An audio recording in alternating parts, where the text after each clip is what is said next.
ഇപ്പൊ പരീക്ഷയാണല്ലോ അല്ലെ. 10ാം ക്ലാസ്സിൽ പരീക്ഷ, +1 +2 പരീക്ഷക്കാലമാണ്. പലപ്പോഴും മക്കൾക്ക് പഠിച്ചത് ഓർമ്മയിൽ വരുന്നില്ല, അതല്ലെങ്കിൽ പരീക്ഷയ്ക്ക് പോകാൻ പേടിയാണ് എന്നുള്ള ഒരുപാട് ടെൻഷനുമായിട്ട് ക്ലിനിക്കിൽ പല കുട്ടികളും വരാറുണ്ട്. അവർക്ക് ഇൻഷാ അല്ലാഹ് തെറാപ്പി മെഡിറ്റേഷൻസ് ഒക്കെ നമ്മൾ പറഞ്ഞു കൊടുക്കാറുണ്ട്. എന്നാൽ നമ്മുടെ ചാനൽ കാണുന്ന കുടുംബങ്ങൾക്ക് വേണ്ടി, അവരുടെ മക്കൾക്ക് വേണ്ടിയിട്ടാണ് അവരോട് പറയുക, പരീക്ഷയാണെന്ന് വിചാരിച്ച് ടെൻഷൻ അടിക്കരുത്. പരീക്ഷ എന്ന് പറഞ്ഞാൽ നമ്മളൊരു സ്റ്റോപ്പിൽ നിൽക്കുമ്പോൾ നമ്മുടെ ലക്ഷ്യത്തിലേക്ക് എത്താൻ ഒരു ബസ് വരികയാണ്. അപ്പൊ നമ്മൾ എവിടെയെങ്കിലും, ഉദാഹരണത്തിന് എടപ്പാൾ ടൗണിൽ നിൽക്കുകയാണ്, നമുക്ക് നമ്മുടെ വീട്ടിലേക്ക് എത്തണം. അപ്പൊ വീട്ടിലേക്ക് എത്തണമെങ്കിൽ ഒരു വാഹനത്തിന് നമ്മൾ അന്വേഷിക്കുമ്പോൾ, അല്ലെങ്കിൽ ഒരു യാത്രാ മാധ്യമത്തെ നമ്മൾ അന്വേഷിക്കുന്നത് പോലെ ഒരു ബസ് വന്നതെല്ലാം കയറി ഇരുന്ന് കഴിഞ്ഞാൽ ഇൻഷാ അല്ലാഹ് നമ്മൾ വീട്ടിലേക്ക് എത്തും. ഇതേപോലെ നമ്മൾ ഇപ്പൊ 10ാം ക്ലാസ്സിലാണെങ്കിൽ ആ 10ൽ നിന്ന് 11ലേക്ക് എത്താനുള്ള ഒരു മാധ്യമമാണ്, ഒരു ബസ്സാണ്, ഒരു സഹായിയാണ് പരീക്ഷ എന്നുള്ളത്, +1ൽ നിന്ന് +2ലേക്ക് എത്താനും. അപ്പൊ ആദ്യം അതിനൊരു പോസിറ്റീവായിട്ട് കാണുന്നത്, വലിയൊരു ഭാരമായിട്ട് കാണരുത്. കാരണം നാം ഏതിലേക്ക് ചിന്തിക്കുന്നു അതിലേക്കാണ് എത്തുക. പരീക്ഷ വലിയൊരു പ്രശ്നമാണ്, ഈ പരീക്ഷ ഇല്ലായിരുന്നെങ്കിൽ നന്നായിരുന്നേനെ എന്നൊക്കെ കുട്ടികൾ പറയാറുണ്ട്. പരീക്ഷ കണ്ടുപിടിച്ച ആളെ അങ്ങനെ ആക്കണം ഇങ്ങനെ ആക്കണം തമാശയൊക്കെ പറയാറുണ്ട്. അങ്ങനെ പറയാതെ പരീക്ഷ എന്നുള്ളതിന്റെ പുരോഗതിയുടെ ഒരു ഭാഗമാണ്. ഈ എക്സാമിലൂടെ എന്റെ ലക്ഷ്യത്തിലേക്ക് എനിക്ക് എത്താൻ കഴിയും എന്നും ഇങ്ങനെ നമ്മൾ വെറുതെ അലസതയിൽ നടന്നിട്ട് കാര്യമില്ലല്ലോ. അപ്പൊ ഫസ്റ്റ് അങ്ങനെ വളരെ സിമ്പിളായിട്ട് സന്തോഷത്തോടു കൂടി പരീക്ഷയെ സ്വീകരിക്കുക. പിന്നെ ഓരോ പരീക്ഷയ്ക്ക് പോകുന്നതിന് മുന്നേയും, ഒന്നല്ലെങ്കിൽ രാത്രി ഉറങ്ങുന്നതിന് മുന്നേ, അല്ലെങ്കിൽ കാലത്ത് ഉണർന്നു കഴിഞ്ഞാൽ കണ്ണടച്ചിരുന്നു കൊണ്ട് നമ്മൾ ആ തലേ ദിവസം പഠിച്ച്, അല്ലെങ്കിൽ ആ വിഷയവുമായി ബന്ധപ്പെട്ട്, അല്ലെങ്കിൽ പഠിക്കാനിരിക്കുന്നതിന്റെ മുന്നേ, ഇപ്പൊ നാളെ നമുക്ക് മാത്സ് പരീക്ഷ ആണെങ്കിൽ ഇന്ന് രാത്രി പഠിക്കാനിരിക്കുന്ന സമയത്ത്, അല്ലെങ്കിൽ ഏത് സമയത്തോടെ പഠിക്കാനിരിക്കുന്നത് ആ സമയത്ത് കണ്ണടച്ചിരുന്നു കൊണ്ട് നമ്മളൊക്കെ പഠിക്കുന്നതും പഠിച്ച വിഷയങ്ങളൊക്കെ ക്വസ്റ്റ്യൻ പേപ്പറിൽ വരുന്നതും മൈൻഡിൽ സെറ്റ് ചെയ്യുക. അങ്ങനെയുള്ള ആകുമ്പോൾ ഒരു ഗുണം എന്താന്ന് വെച്ചാൽ, നമ്മൾ അങ്ങനെ ഫ്രീ ആയിട്ട് അങ്ങനെ കണ്ടു കഴിഞ്ഞാൽ നമ്മൾ എന്താണ്, നാം ഏതിലേക്ക് ചിന്തിക്കുന്നു അതിലേക്ക് എത്തും എന്നുള്ളതാണ്. അതല്ലാതെ ഒരു 10 പാഠമുണ്ടെങ്കിൽ 8 പാഠം നമ്മൾ പഠിക്കും, 2 പാഠം പഠിക്കാൻ ബാക്കി ഉണ്ടായിരിക്കും, അല്ലെങ്കിൽ ഒരു പക്ഷേ വിചാരിച്ച പോലെ പഠിച്ചിട്ട് എത്തിയിട്ടുണ്ടാവില്ല. പക്ഷെ ഈ പഠിക്കാത്ത പാഠമാണ് മക്കളുടെ മനസ്സിലുണ്ടായിരിക്കും, അതുകൊണ്ട് അവർക്ക് ടെൻഷനായിരിക്കും, പഠിച്ചതും മറന്നു പോകും. നേരെ മറിച്ച് ആ പഠിച്ച 8 പാഠം അൽഹംദുലില്ലാഹ് ഞാൻ പഠിച്ചിട്ടുണ്ടല്ലോ എന്ന് വിചാരിച്ചിട്ട് എന്ത് ചെയ്യുക, കണ്ണടച്ചിട്ട് ആ പഠിച്ച പാഠങ്ങൾ മനസ്സിൽ കാണുകയും അതിന്റെ ഏത് ഭാഗത്ത് ക്വസ്റ്റ്യൻ വന്നിട്ടുണ്ടെങ്കിൽ എഴുതുന്നതായിട്ടും കണ്ണടച്ച് മെഡിറ്റേഷനിലൂടെ കാണാം. ഭയങ്കര സന്തോഷത്തോട് കൂടിയിട്ട് അങ്ങ് പോസിറ്റീവായിട്ട് നമ്മളങ്ങനെ വല്ല ടച്ച് ചെയ്ത് കൊടുക്കുക. അൽഹംദുലില്ലാഹ് അൽഹംദുലില്ലാഹ് അൽഹംദുലില്ലാഹ്, താങ്ക് ഗോഡ് എന്ന് ആവർത്തിച്ചിട്ട് ഇങ്ങനെ പറയുക. എന്നിട്ട് കിടന്നുറങ്ങുക. അതേപോലെ തന്നെ പരീക്ഷയ്ക്ക് പോകുന്നതിന് മുന്നേയും അതുപോലെ ചെയ്യുക.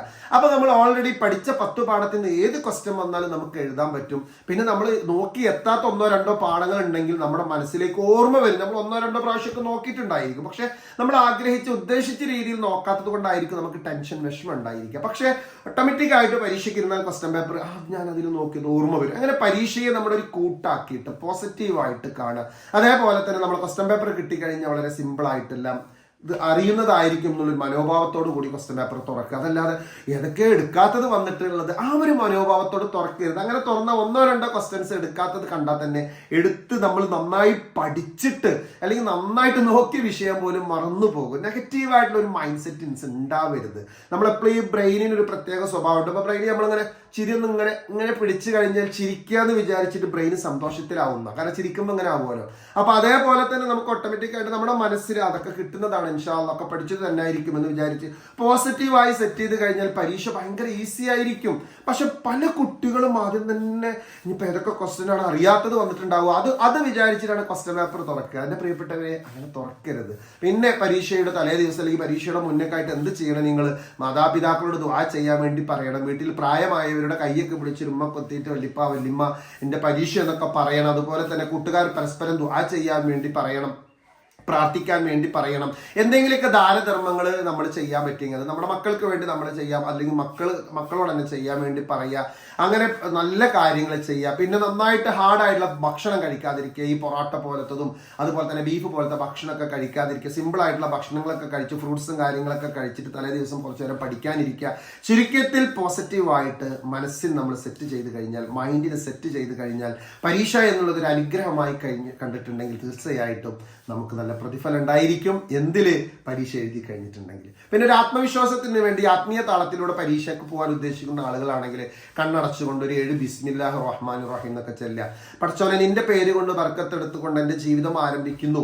അപ്പൊ ആ ഒരു രീതിയിൽ പരീക്ഷക്കാണെങ്കിൽ എന്താണ് ബിസ്മില്ലാഹിർ റഹ്മാനിർ റഹീം. ഞാൻ എപ്പോഴും കുട്ടികളോട് പറയും സുബഹിന്റെ ശേഷം നിങ്ങളൊരു 10-21 ബിസ്മിയൊക്കെ ചെല്ലണം. കാരണം ബിസ്മില്ലാഹിർ റഹ്മാനിർ റഹീം എന്ന് പറഞ്ഞാൽ നമുക്ക് കാരുണ്യവാനായ ആ ഒരു റബ്ബിന്റെ ദൈവത്തിന്റെ നാമം കൊണ്ട് ബർക്കത്തെടുത്തുകൊണ്ട് നമ്മുടെ ജീവിതം ആരംഭിക്കുകയാണ്. അപ്പൊ പരീക്ഷയ്ക്ക് പോകുന്ന സമയത്ത് ഒരു 6 ബിസ്മി ചെല്ലുമ്പോൾ ആ ബിസ്മി കാരുണ്യവാനായ റബ്ബിന്റെ നാമം കൊണ്ട് ബർക്കത്തെടുത്തുകൊണ്ട് ഞാൻ പരീക്ഷയ്ക്ക് പോവുകയാണ്, അല്ലെങ്കിൽ പരീക്ഷ ആരംഭിക്കുകയാണ്. അപ്പൊ നമ്മുടെ ബാക്കിൽ എപ്പോഴും ഒരു ശക്തി ഉള്ളതായിട്ട് ഫീൽ ചെയ്യുമ്പോൾ, അല്ലെങ്കിൽ നമ്മുടെ മനസ്സിൽ എപ്പോഴും ഒരു പോസിറ്റീവ് ആയിട്ടുള്ള ഒരു ശക്തി നമുക്ക് ഫീൽ ചെയ്യുമ്പോൾ തീർച്ചയായിട്ടും എവിടെയും നമുക്ക് തുറന്ന ഒരു ഫ്രീഡം അല്ലെങ്കിൽ ഒരു എളുപ്പം ഉണ്ടായിരിക്കും കേട്ടോ. അപ്പൊ അതുകൊണ്ട് ഒരിക്കലും ടെൻഷൻ ആവണ്ട. പരീക്ഷയ്ക്ക് പോകുമ്പോഴും ക്വസ്റ്റ്യൻ പേപ്പർ കിട്ടുമ്പോഴും പരീക്ഷ ഹാളിൽ ഇരിക്കുമ്പോഴും ഞാൻ പഠിച്ചതൊക്കെ വന്നിട്ടുണ്ടായിരിക്കും എന്നുള്ളൊരു ആത്മവിശ്വാസം, അല്ലാതെ ഏതാണ് എനിക്ക് കിട്ടാത്തത് വന്നിട്ടുണ്ടായിരിക്കുക അല്ലെങ്കിൽ ഏതാണ് ഞാൻ അങ്ങനെ ചിന്തിക്കേ വേണ്ട. ചിന്തിച്ചുകൊണ്ട് ഒരു ഗുണമില്ല. പക്ഷെ നഷ്ടമുണ്ട്, ഒരുപാട് നഷ്ടമുണ്ട്. ലാഭം എന്താണ്? എല്ലാം എനിക്ക് അറിയുന്നതാണെന്നുള്ളൊരു ബോധത്തോടു കൂടി ഇരിക്കുന്നതാണ് ലാഭം. അതുകൊണ്ട് അപ്പോൾ ആ ഒരു രീതിയിൽ പരീക്ഷയെ കാണാൻ എൻ്റെ പ്രിയപ്പെട്ട കുട്ടികളെല്ലാവരും തയ്യാറാവുക. തീർച്ചയായിട്ടും നിങ്ങൾ നല്ല മാർക്കോടുകൂടി പാസ്സാവും. നിങ്ങളുടെ ലക്ഷ്യത്തിലേക്ക് നിങ്ങൾ എത്തിയിരിക്കും. ഒത്തിരി സ്നേഹത്തോടു കൂടി